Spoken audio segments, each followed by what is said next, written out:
Olá, amigas e amigos do GPEC, que o nosso Mestre Jesus nos ilumine, permitindo com que consigamos absorver os ensinamentos do tema proposto através do Evangelho, que nos dá base para o entendimento ético da vida que escolhemos vivenciar.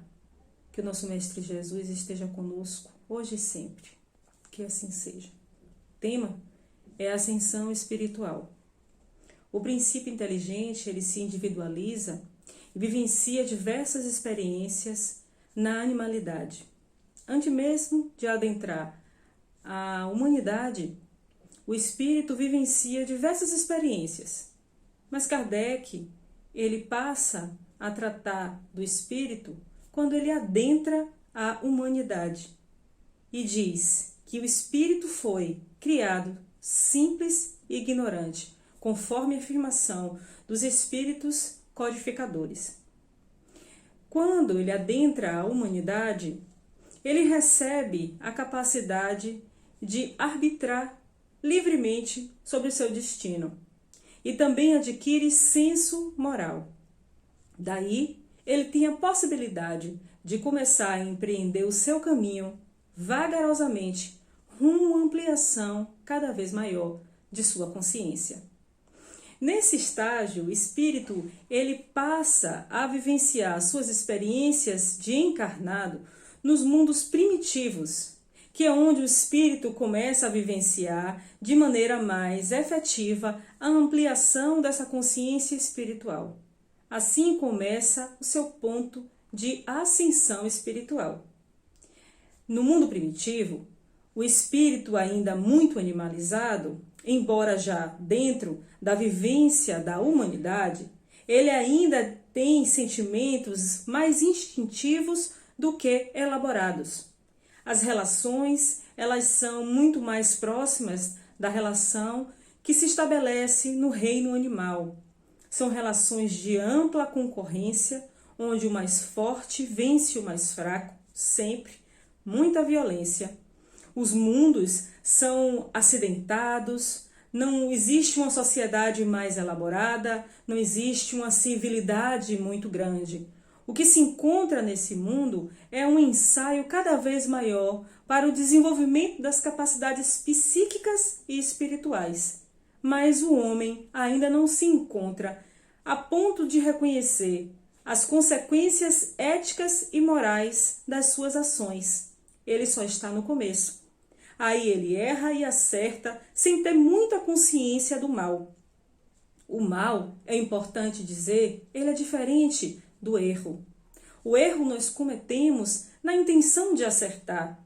O erro nós cometemos quando estamos caminhando e tropeçamos. O mal não, é uma atitude conscientemente ruim.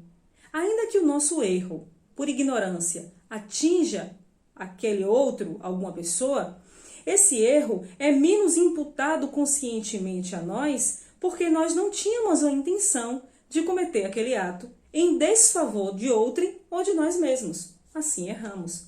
E é muito importante que a gente frise essa diferença, porque muitas vezes, ainda hoje, no patamar onde nós nos encontramos, nós cometemos falhas, enganos, porque ainda não conseguimos tirar de nós toda a ignorância que carregamos. Lembremos-nos que o nosso princípio foi em simplicidade e em ignorância, mas jamais no mal. Porque não é a obrigatoriedade do espírito, na sua caminhada, passar pela fieira do mal, como bem nos esclarece os espíritos que participaram da codificação. Kardec fez essa pergunta direta e eles responderam que a obrigatoriedade do mal não existe. Do erro, talvez, da ignorância, com certeza. Então, todos nós partimos do princípio de simplicidade em busca do desenvolvimento paulatino, não somente das nossas faculdades psíquicas, físicas, biológicas, como também espirituais. Nesse momento, convivendo num mundo primitivo, o espírito ele se ergue aos poucos. Enquanto que o corpo fica ereto mais rápido do que o espírito, nesse estágio o espírito ainda se arrasta, digamos assim, em busca desse desenvolvimento, de olhar para o outro com a importância que nós mesmos temos. só mesmo depois de muitas experiências sucessivas, depois de encarnar-se diversas vezes e esgotar as possibilidades que o mundo primitivo pode oferecer ao desenvolvimento espiritual do espírito, né, daquele ser encarnado, é que ele passa para um outro patamar. Então é preciso vencer primeiro o patamar da primitividade para conseguirmos nos encontrar hoje no lugar onde nos encontramos. Não sabemos quantas encarnações são necessárias. É impossível essa contabilidade, até porque o tempo para o espírito não se conta como para nós encarnados. Não somente por causa da celeridade desse tempo, por causa da ausência de percepção de dias e noites e outras coisas, mas porque para o espírito conta sempre muito mais a experiência do que a contabilidade das vivências que nós tivemos enquanto encarnados. É muito comum a gente cometer esse erro de achar que diversas vidas dotam o espírito de ser velho ou novo. A gente costuma falar assim, não é? Ah, fulano de tal é um espírito velho. Ele é um espírito que aproveitou melhor as experiências que teve. Tanto é que nem todos os espíritos, obrigatoriamente, seguiram o caminho do mal desde que foram criados. Existem espíritos que passaram direto, aproveitando de maneira inteligente, de maneira intuitiva, sabe-se lá como, porque é um mistério, né? A caminhada de cada um de nós, aproveitaram e seguiram rumo à eternidade, passando pelas experiências sem demorar-se muito nelas para aprender. Diz-nos o livro dos Espíritos que as duas extremidades, os espíritos que caminharam pelo caminho do mal desde o início e aqueles que pegaram o caminho do bem desde o início, são menos numerosos. Aqueles intermediários que somos nós, né? São em maior número. E aí, diversas estrelas habitadas por diversos espíritos, incontáveis experiências, incontáveis vivências. O que nos sobra é o aprendizado sempre. Não aquela ou outra encarnação com nome esse ou aquele, com aquela personalidade, aquela sexualidade, aquele sexo biológico, aquela expressão no mundo. Não é isso exatamente que conta, mas a experiência espiritual de ascensão e de melhoramento íntimo que nós contabilizamos espiritualmente.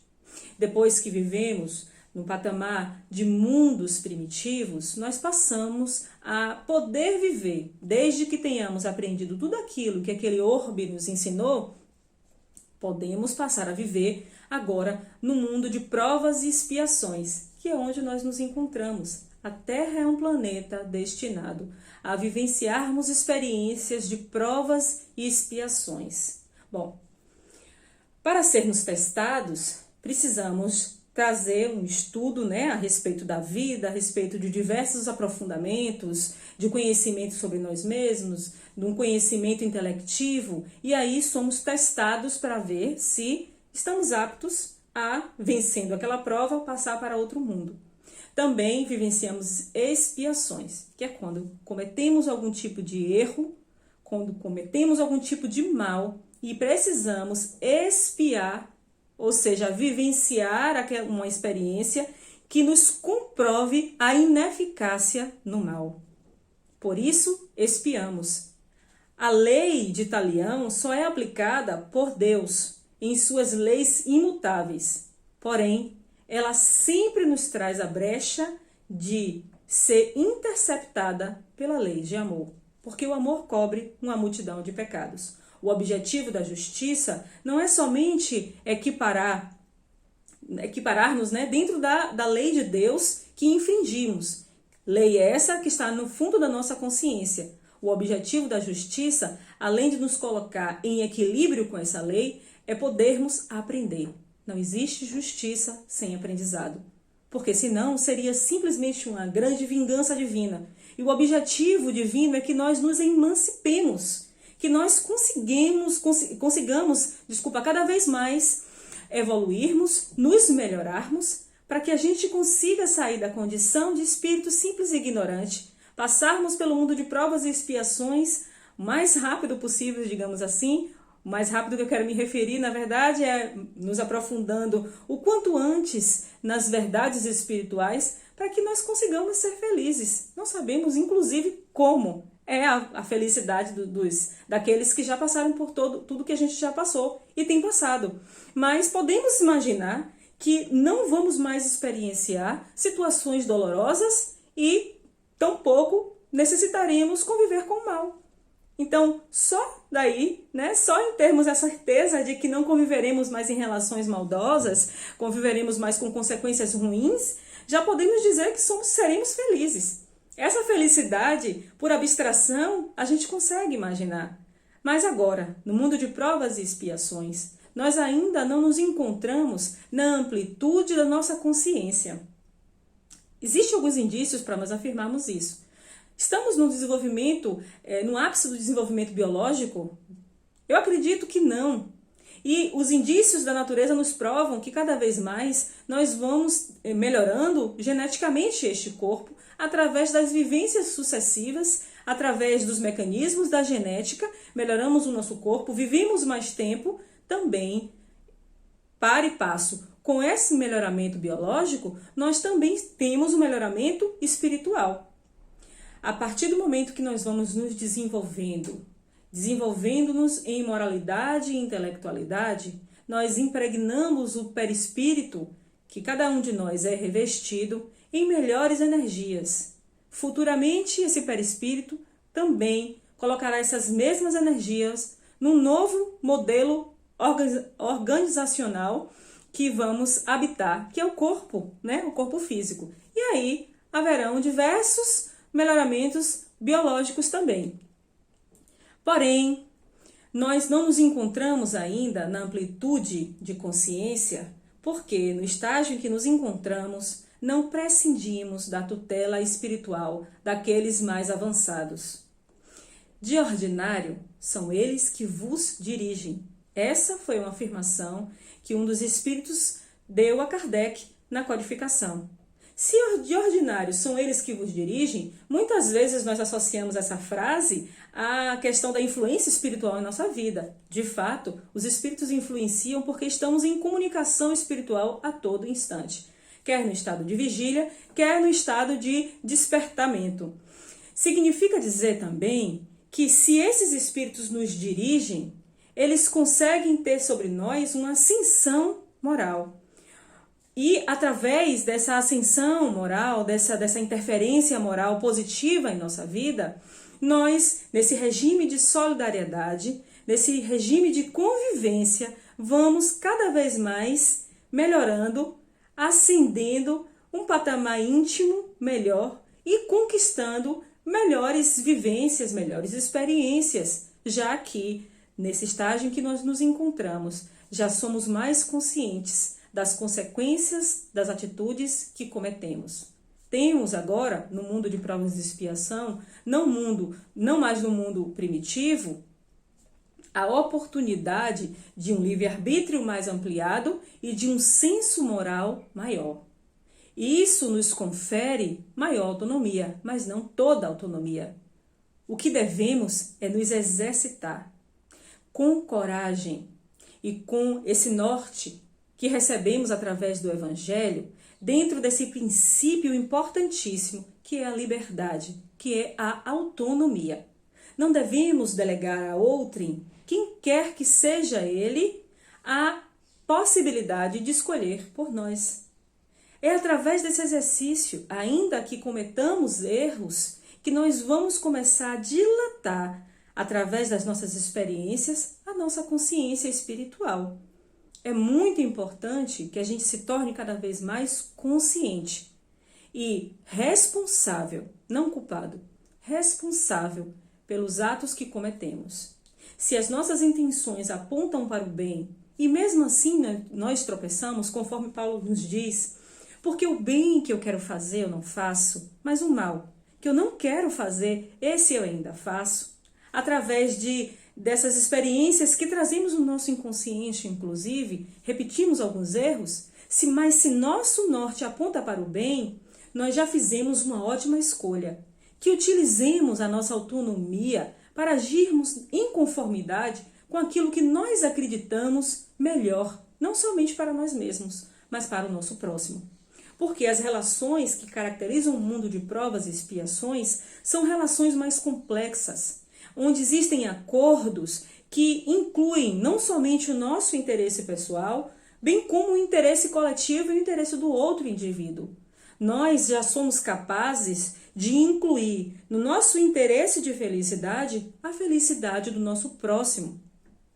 Embora no mundo de provas e expiações o mal ainda prepondere em relação ao bem, nós já podemos aqui vislumbrar um horizonte daquilo que será o mundo de regeneração.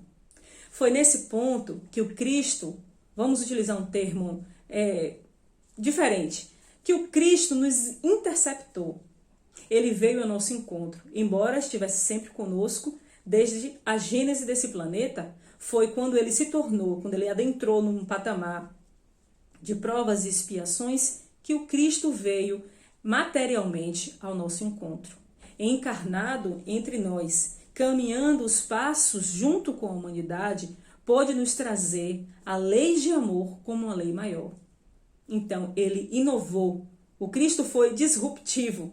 Ele trouxe uma renovação, embora tenha dito que não veio destruir a lei, ele trouxe uma renovação eterna para essa lei, quando incluiu a obrigatoriedade do amor a Deus sobre todas as coisas e ao próximo como a nós mesmos, como a única porta de salvação. O Espiritismo revisita isso nos afirmando categoricamente que fora da caridade não há salvação. Não havendo salvação fora da caridade, também não existe ascensão fora da caridade. Não existe ascensão espiritual profunda fora da caridade. Não nos salvaremos de nós mesmos, da materialidade, da necessidade da encarnação em corpos tão rústicos como o nosso, porque o espírito ele é infinitamente maior do que qualquer matéria. Ele é maior do que o corpo que nós habitamos agora. Esse espírito se expressa através deste corpo, utilizando essa personalidade momentânea. Mas ele é uma instância muito maior, muito mais rica, onde está todo o princípio de inteligência que se expressa através do corpo. O corpo sendo atingido, o espírito ele continua inteligente. O corpo não. Ele é suscetível. Ele passa pela lei de destruição. Ele passa pela lei de transformação. Ele perece. O espírito continua vivo, peregrinando em sua jornada rumo à melhoria e à iluminação. Onde nós nos encontramos, não devemos e não conseguimos prescindir da presença do nosso anjo guardião, que é um espírito mais evoluído do que nós. Quantas vezes nos reportamos a este irmão, pedindo socorro, pedindo auxílio, pedindo inspiração? Nas vezes em que nós não o nomeamos, não falamos, meu anjo guardião, meu espírito amigo, ainda assim, quando pedimos ajuda, é ele que vem ao nosso socorro, junto com diversos outros amigos que conquistamos em nossas jornadas espirituais.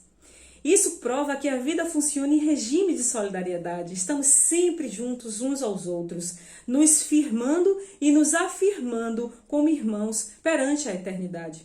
Embora a ascensão espiritual e a caminhada do espírito ela seja individual, ou seja, cada um de nós se responsabiliza única e exclusivamente pela própria felicidade, essa ascensão só se dá de modo coletivo. E é no mundo de provas e expiações que nós conseguimos compreender melhor que a coletividade ela tem que expressar os valores da individualidade para que seja feliz para todos. O que caracteriza, por exemplo, que nós já estamos aptos a deixar este mundo de provas e expiações e passarmos para um mundo mais feliz, né? O que poderia caracterizar isso? É quando nos sentimos deslocados, quando a gente sente que não pertence mais a esse mundo. Quantas vezes a gente ouve pessoas lamentando, eu não pertenço a esse mundo. Mas o que essas pessoas de fato fazem para que esse mundo seja melhor?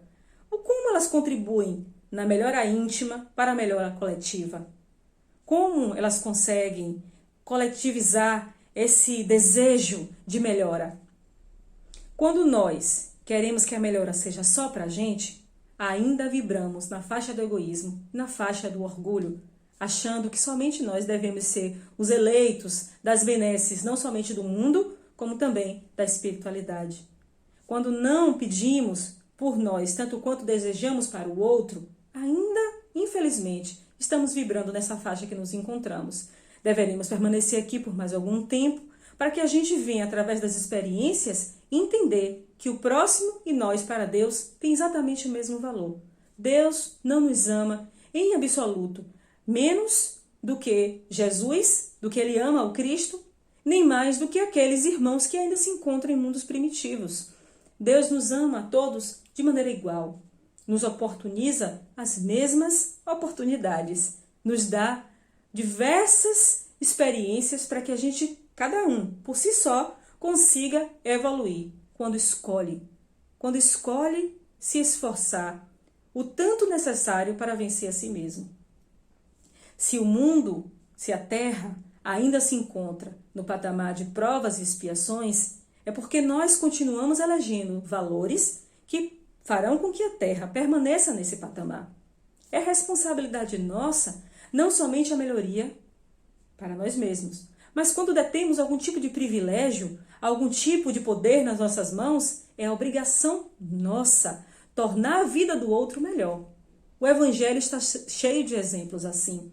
O Evangelho nos diz cotidianamente em diversas lições distintas, porque o Evangelho fala não somente nas palavras, o Evangelho fala todos os dias, através da voz daquele que estende a mão pedindo um pão. O Evangelho fala, assim como Cristo se pronuncia, através daqueles pequeninos que acorrem até nós pedindo socorro.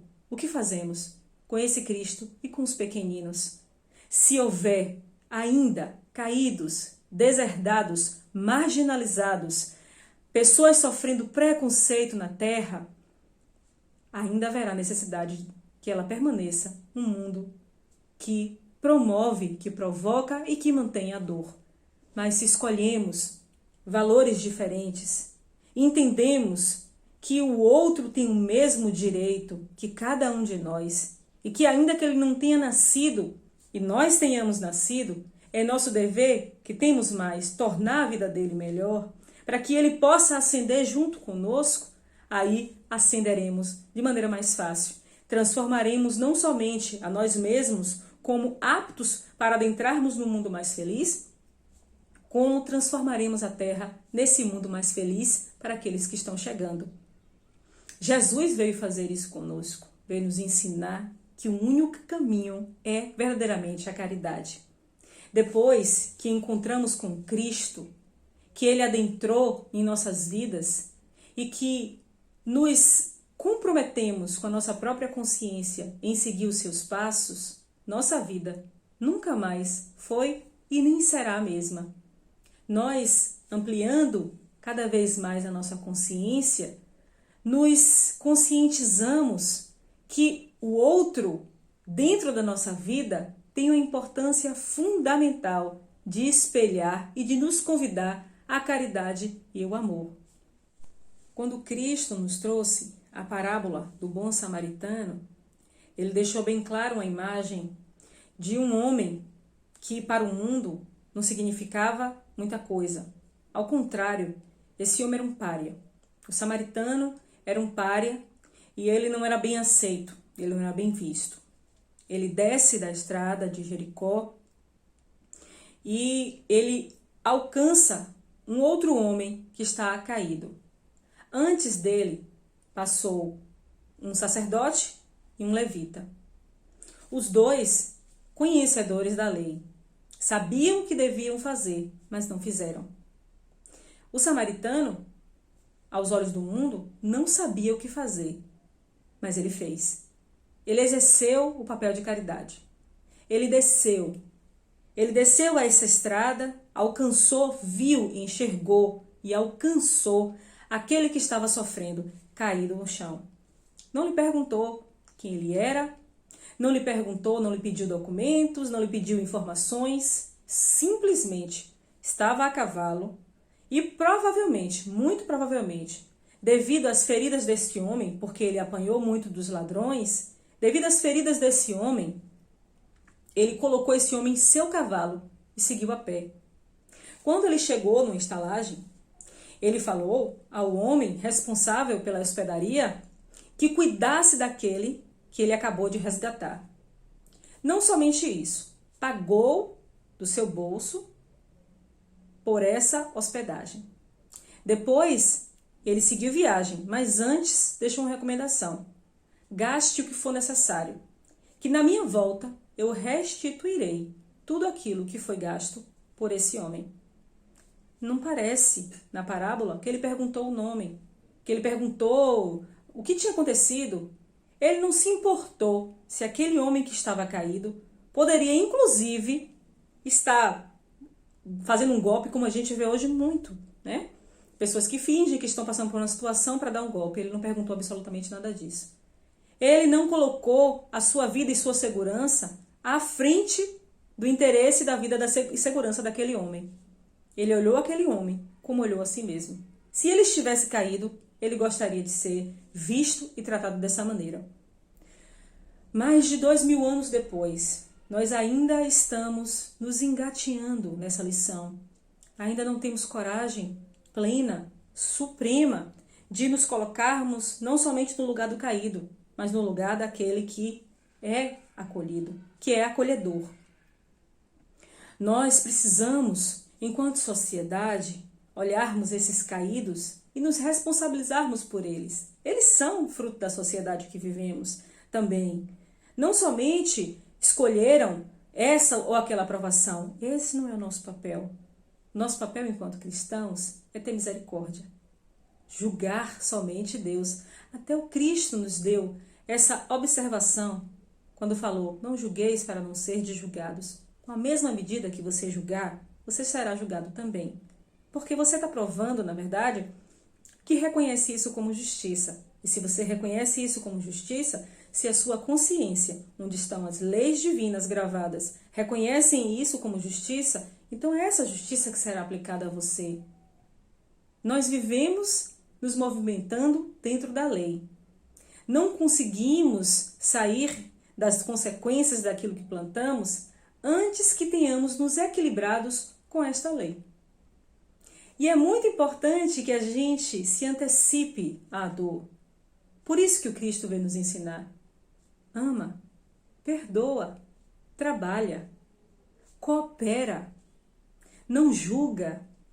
Assim você vai ascender mais rápido. Quando Cristo foi crucificado, ele, no estertor de sua dor, olhou aos céus e rogou a Deus: Pai, perdoa. Eles não sabem o que estão fazendo.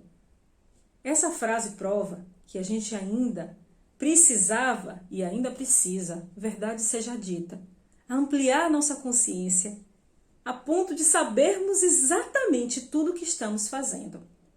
Não sabíamos, não sabemos, mas temos um norte seguro. O Cristo nos disse que fora da caridade não há salvação nem ascensão espiritual efetiva. E quando eu digo efetiva, é a libertação dos liames da matéria.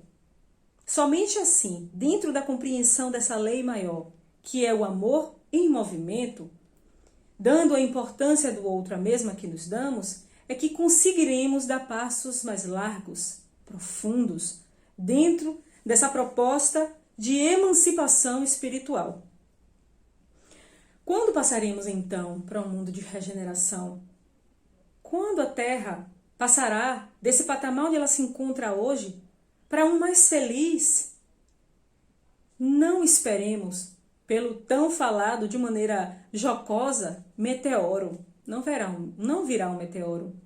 Nem mesmo a pandemia que ora enfrentamos modificará profundamente os nossos caráteres. Não mudará profundamente as nossas convicções, se assim não o quisermos.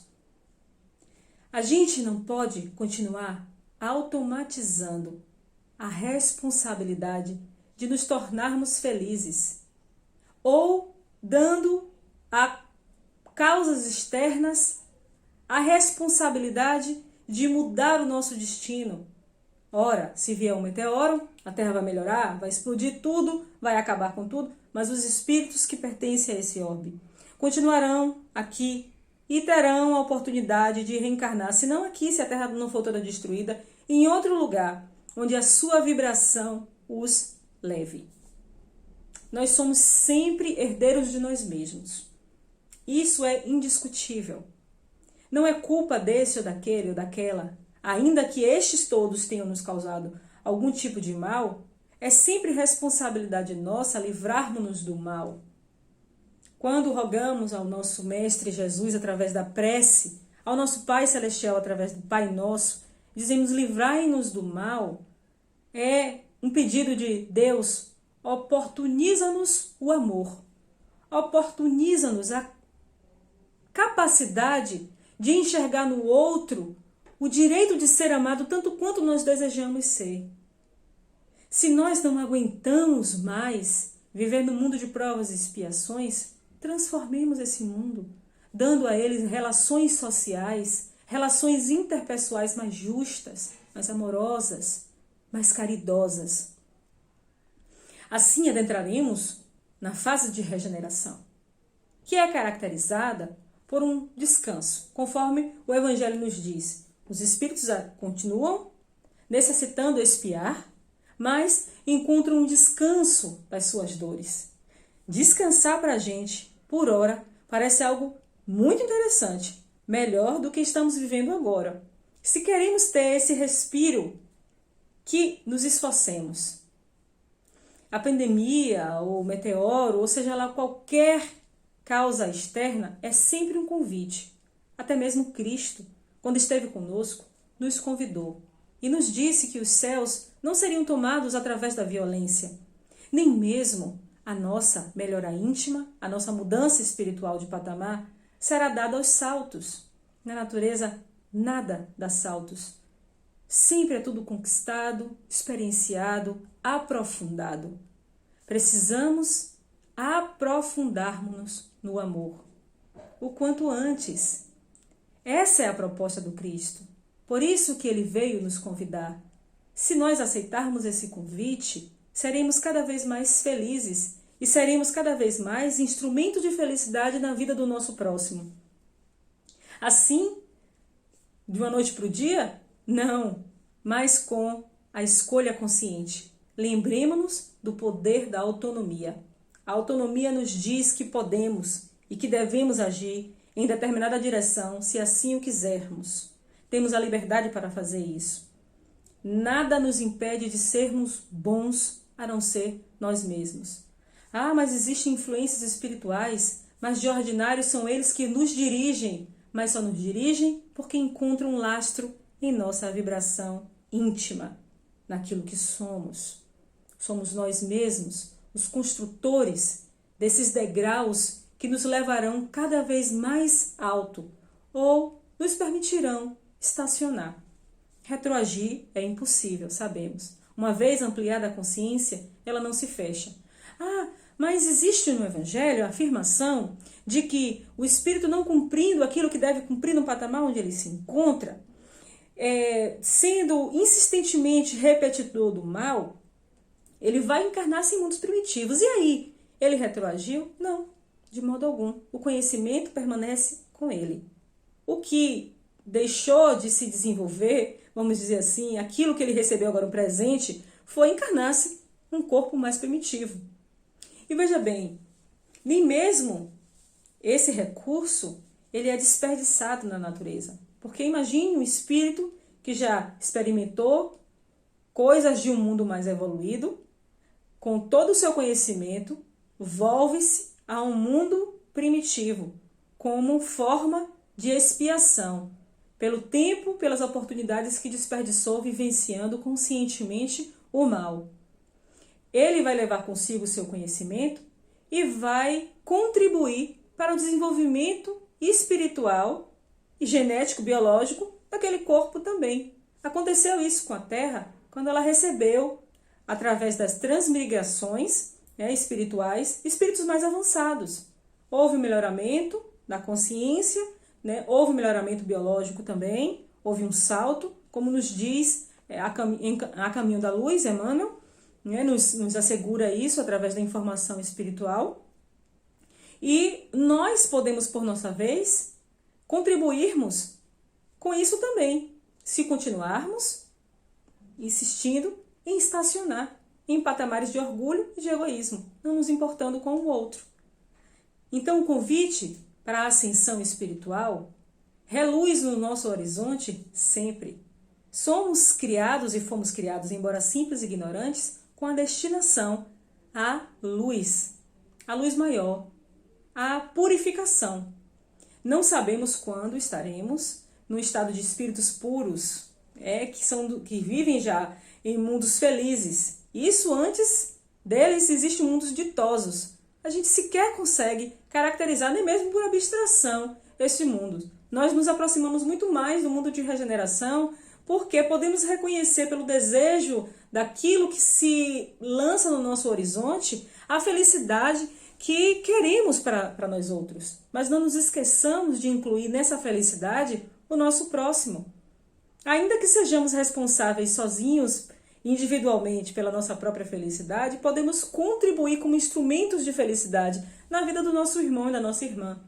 Vamos tornar o nosso mundo mais justo, mais amoroso, mais saudável para receber as próximas gerações. Vamos ensinar e vamos abraçar a infância, o valor do amor, do perdão, da verdade, da bondade, da partilha, do altruísmo, do comprometimento com a coletividade, com o comprometimento com a manutenção do meio ambiente. Vamos utilizar todas as armas que possuímos para contribuir para a melhoria desse mundo que nós conhecemos, através do nosso conhecimento, mas também através das nossas vivências em afeto, em amor. Vamos melhorar nossa linguagem, vamos ser menos violentos, vamos deixar um material para nós mesmos. Quando voltarmos à nossa próxima encarnação, não sabemos quantas ainda teremos antes que o planeta se torne um mundo de regeneração. Ele está destinado a isso, sim, porque tudo evolui e se transforma na natureza. E nós estamos destinados a isso também. Através das escolhas que façamos agora, que todos nós vamos eleger, nós podemos mudar o nosso futuro, melhorarmos, avançarmos mais rapidamente. Nada nos prende, nada nos impede. Tudo contribui para que sejamos cada vez mais felizes. Que a nossa ascensão espiritual se dê através do amor. É uma escolha. Jesus nos disse que o amor cobre uma multidão de pecados. Se a gente escolher o amor como esse grande cobertor divino que nos aquecerá não somente o nosso coração, mas as relações que nós desenvolvemos na Terra, certamente ela será, não tão distante futuro, um grande manto de amor. Que o nosso Mestre Jesus, em sua infinita misericórdia, nos abençoe, nos ilumine, hoje e sempre. Que assim seja.